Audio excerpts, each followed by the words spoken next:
नमस्कार स्वागत शशि किचेन्स को।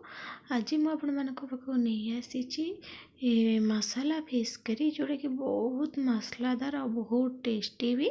तो ताको बनैबा बहुत सहज। चलतु आज मुझे सहित शेयर करी मसाला फिश करी।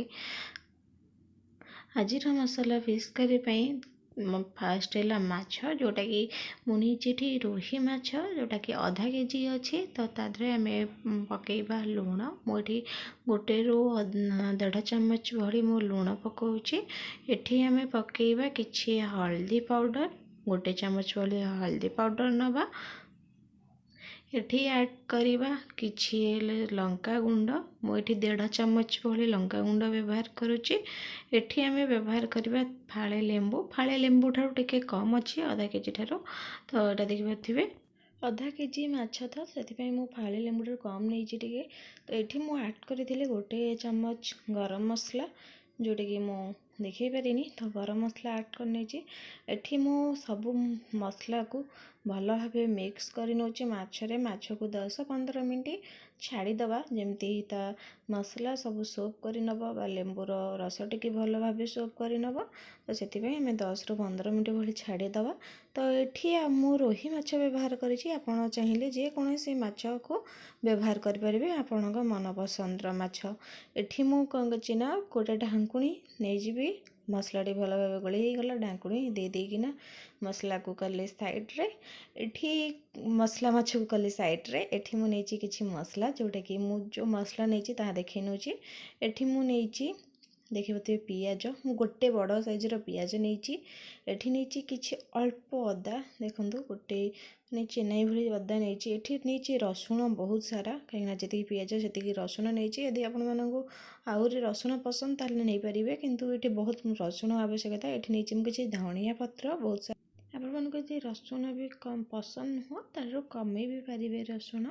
तो गोटे ग्राइंडर कप्रे मुझे सब मसला को नहीं जाऊँगी ताको आम गोटे भल प्यूरी बनै नवा। ये मु मसला रे किछि पानी व्यवहार करूनी कहीं पियाज रे आगुरी पानी थाए ताहा ये धनिया पत्र तो भल भाव ग्राइंडिंग कर रखिनेली। एठी नहीं मु 2टा टमाटर जोटा कि भल पाचिला टमाटर जोटा कि बेसी खट्टा आसीଯିव। तो मुझे मध्यम साइज 2टा टमाटर नहीं जोटा कि प्यूरी बनैबी।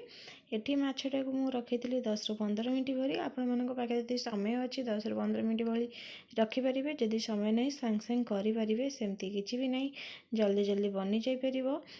देखो आउ थे टे मिक्स कर नवा तले लेंबूर रस किसी मसला थिले से भल भाव फेंटी नवा। तो ये मुझे ऐड करुच्ची किछि तेल मुझे सोरिष तेल व्यवहार करुच्ची। तो सोरिष तेल व्यवहार कले बहुत भल फ्लेवर आसे बहुत टेस्ट भी आसे। तो ये मुझे सोरिष तेल व्यवहार करुच्ची। तो ये आम तेल टिके गरम होगापी छाड़ीदवा कहीं तेल टी भल भाव गरम ना आमर माछ सब लगिज भलसे उठबनी भांगी भी जीव। तो ये तेल गरम हो गला। ये मुझे ऐड करुच्ची सब माछ देखो सब एका सागर सब माछ नहीं हेनी गोटे पैन रे। तो मुझे किछि माछ ऐड कर नौची ताकू आम भल भाव भाजीबा। मो आंचटी को टिके स्लो रे करदेवी धीमी आंच करदेवी कहीं बहुत हाई रे रखी तेलटा गरम होगापी। तो ये माछ सब गोटे साइड रो हो गला। तो मुझे आउ गोटे साइड करेनेबी। तो आमर फिश करी मसलादार बनैबा को हेले एते माछ को कड़ा भाव भाजबार नहीं हल्का हल्का भाजबार अच्छी। तो मु गोटे साइड हो गला। तो आउ गोटे साइड कर नौची। एबे देखंतु माछ पूरा परफेक्ट सब बनी गलानी। आकु गोटे पात्र को काढ़ी नवा सब देखिपे सब माछ परफेक्ट बनी जाइए। देखंतु सेम दी पट साइड सेम भली हो जाइए। तो ये मोर बारंबार हाथ रे खसी जाउची। तो यहाँ को साइड करवा साइड रे। तो सही गोटे कढ़ाई बसई से पैन जो तेल बंची मुझे ही व्यवहार करुच्ची कहीं तेल बहुत सारा पैन रही जाइथिला। तो ये मुझे तेल व्यवहार करुच्ची। तेलटी गरम होगापर मुझे ऐड करुच्ची कि गोटे चामच भली जीरा देखिपे जीरा ही मुझे ऐड कर कहीं मुझे तेल व्यवहार कर। तो यहाँ टी जीराटी देखा जाऊनी भलसे ना देखो जीराटी आमर हल्का हल्का माने फुटुची जमती एमती ହେଲା ପରେ ଆମେ ଏଠି ଆଡ୍ କରିବା 2ଟା ରୁ 3ଟା ଭଳି କଞ୍ଚା ଲଙ୍କା ଆପଣମାନଙ୍କ ହିସାବରେ ଆପଣ ଚାହିଁଲେ ଏଠି ଶୁଖିଲା ଲଙ୍କା ବି ବ୍ୟବହାର କରିପାରିବେ। ତ ଏଠି ମୁଁ ଆଡ୍ କରୁଛି ମସଲା ଯୋଉଟାକି ଦେଖୁଛେ ପୁରା ଗ୍ରୀନ୍ ଗ୍ରୀନ୍ ଦେଖାଯାଉଛି ନା, ଆପଣ ଭାବିବେନି ଯେ ଗ୍ରୀନ୍ ଗ୍ରୀନ୍ ଦେଖାଯାଉଛି ତରକାରୀଟା ଆମର ମସଲା ଗ୍ରେଭିଟା ଗ୍ରୀନ୍ ଗ୍ରୀନ୍ ହେବ। ତ ଆଗକୁ ଦେଖନ୍ତୁ କେମିତି ପୁରା ରେଡ୍ ପୁରା ତରକାରୀ ବନିବ, ପୁରା ମସଲାଦାର ଫିସ୍ କରି ବନିଯିବ ପୁରା ଦେଖିପାରୁଥିବେ। ତ ଏଠି ଆମେ ମସଲାଟାକୁ ଭଲସେ ମିକ୍ସ କରିବା। एमती मिक्स करवा जमीक मसलाटा तेल आ मसला सब मिक्स हो देखते बढ़िया ग्रीन ग्रीन देखा जाए ना। आप मैंने जमा भी टेंशन नियंतुनी, ये बहुत बढ़िया कलर आसो। ये मुझे हल्दी पाउडर 1 चमच भली, एठी ऐड करुँची काश्मीर लाल मिर्च जोटा कि 1.5 चमच मुझे ये आमर काश्मीर लाल मिर्च नवा द्वारा आमर ग्रेवीटा पूरा रेड हो। आपण मैंने जोटा कहूली जे ग्रीन रही पूरा रेड कलर हो करीटा देखुथे। तो हल्का हल्का रेड आसीगला ना आमर जमी दरकार। तो यहाँ को भल भाव मिक्स करवा।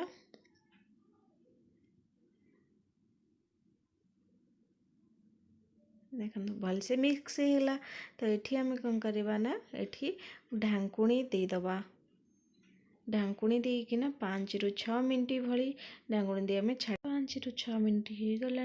तो आम देखा तापर आम मसला केमती कौन अच्छे देखिए। मसला बहुत बढ़िया से बनीकिन आसला, मसला भल भाव कषे गला। ये भल भाव मिक्स करना ये ऐड करवा टमाटर प्यूरी। टमाटर प्यूरी ऐड करने द्वारा ये मैंने काटिकिना भी आप नहीं पारे। टमाटर प्यूरी दवा द्वारा बहुत आउरी भल से कलर आसीज ग्रेवी रे। तो टमाटर प्यूरीटा बहुत रेड करदब। तो देखो टमाटर प्यूरीटा कि भी मुझे भल भाव मिक्स करुँचे मसला सहित। एमती मिक्स करवा पूरा मिक्स करना ये आम कौन करवा ना 2 ରୁ 3 मिनट भली आम ढांकुणी देदबा। तो देखो ढांकुणी देके छाड़ीदे 2 ରୁ 3 मिनट भली। ढांकुणी काढ़िकिना देखले बहुत मसला बढ़िया से बनी आसला, बढ़िया स्मेल भी आसला धनिया धनियार मसलादार पूरा। तो ये आम पुणी बहुत बढ़िया से मिक्स करवा जोटा तल पूरा कर नवा मसलाटा को। ये मु ऐड करी आमर मसलादार कप था से तार पानी मसला पानी सब ऐड करने कहीं मसला बिल्कुल भी नष्ट करने को चाहूनी, ग्रेवीटा बहुत बढ़िया से बनवाक चाहूँगी। तो मसला पानी को मुझे ऐड करुँची। ये पुणी 2 ରୁ 3 मिनट भली ढांकुणी देदबा आमर टमाटरटा सीझापी। देखो पूरा मसलाटी तेल छाड़देला देखिपे मसलाटा बढ़िया से सीझीगला और तार क्वांटिटीटा बदली गला। तो देखिपे तेलटा पूरा छाड़ी देथिला। तो ताको भल भाव आहरी 2 ରୁ 3 मिनट भली भल भाव कषा मसलाटा को आउ टे मिक्स करना मुझे नहीं नौ ढांकुणी 1 मिनट 1 मिनट रू हो गला। देखो पूरा मसलाटी पूरा परफेक्ट बनीगला। तो ये मुझे ऐड करुँची पानी जोटा कि आप चाहिए आपण हिसाब से पानी व्यवहार करेंगे। आपंकर जी ग्रेवी दरकार तो सेमती यूज करेंगे पानी। तो मुझे 1.5 ग्लास भली पानी ऐड करुँची। तो देखिपे ग्रेवीटा बिल्कुल भी ग्रीन ग्रीन देखा जाऊनी, पूरा रेड देखा जाउची। तो ये मुझे आउ अध ग्लास पानी ऐड करुँची। तो मत ही ग्रेवी दरकार। ये ऐड करुँची मो स्वाद अनुसार लुण 1.5 चमच भली मु लुण व्यवहार करुँची। आपण हिसाब से व्यवहार करेंगे कहीं आगु मसला माछरे भी लुण दिखाई। तो ये मुझे ढांकुणी दे दी 2 ରୁ 3 मिनट भली मसलाटी भल भाव पानी सह सीझी रखि माछ भजा सब मिठी ऐड करुँची। तो आम सब माछ भजा ये छाड़ीदबा आपको ये आउ ढांकुणी दबार नहीं। तो यहाँ को आम पूरा हाई फ्लेम रे फुटेबा जमती माछ आ मसलाटी माछ गुड़ाक सब ग्रेवी को सर्व कर बहुत टेस्ट आसीबो। तो से आम ये ढांकुणी दबार नहीं, ये आम पूरा हाई फ्लेम रे ताको फुटिया छाड़ीदबा। आमर फिश करी मसलादार करी पूरा रेडी हो गलानी देखिपे। ये मुझे ऐड करुँची बहुत सारा धनिया पत्र। आम धनिया पत्र किसी माने फुटला समय धनिया पत्रटी ऐड कले तार बहुत भल फ्लेवर आसे। तो देखिपे केते बढ़िया से ग्रेवी बनी बढ़िया से माछटी पूरा सोप कर नेलानी। मुझे पानी देती हिसाब से ग्रेवी कमी भी जाइए देखिपे। तो ये मो गैस टा कली अफ आमर फिश करी पूरा रेडी तैयार देखिए बहुत बढ़िया कलर आसी ना आपण मैंने भावुवे जे फास्ट मसला जे ग्रीन ग्रीन देखा जाउतला नहीं बिल्कुल नहीं ग्रीन ग्रीन देखा जीवनी आपण मैंने एमती बनातु आ समस्त को खुआंतु समस्त आपणकर तारीफ करी न रही पारिबेनी। तो एठी आमे प्लेटिंग करदबा प्लेटिंग फ्रेंड भात नहीं तो पूरा पूरा मु मोटा मोटा भात नहीं कहीं सरू भात रे माछर खाइबार मजा ना आसबनी तो मोटा मोटा भात पूरा मोर गाँ चाउलर मु व्यवहार करिछि। तो एठी मु दउछि मसला मारी जोटा कि बहुत मसलादार देखो फुटिला बेले ग्रेवीटा पतला पतला देखा जाउथला एठी पतला पतला देखा जाउनी ग्रेवीटा बहुत बढ़िया से बनी जाइछि ठंडा होला परे बहुत परफेक्ट पूरा बनी जाइछि।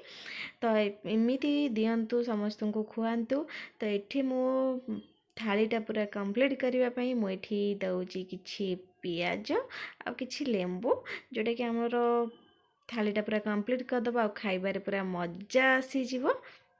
मोर रेसिपी आपण मानक जदि पसंद आसी थाए ताहले बिल्कुल भी लाइक शेयर सब्सक्राइब करने को भूलिबेनी आ कमेंट मध्य करेंगे घरे आपण बनईकिना निश्चिंत खातु सतेरे तारीफ करिकिना तारीफ माने न कले ना रही पारिबेनी कहीं एते टेस्ट आसे मसलादार फिश करी मते कमेंट रे जणांतो।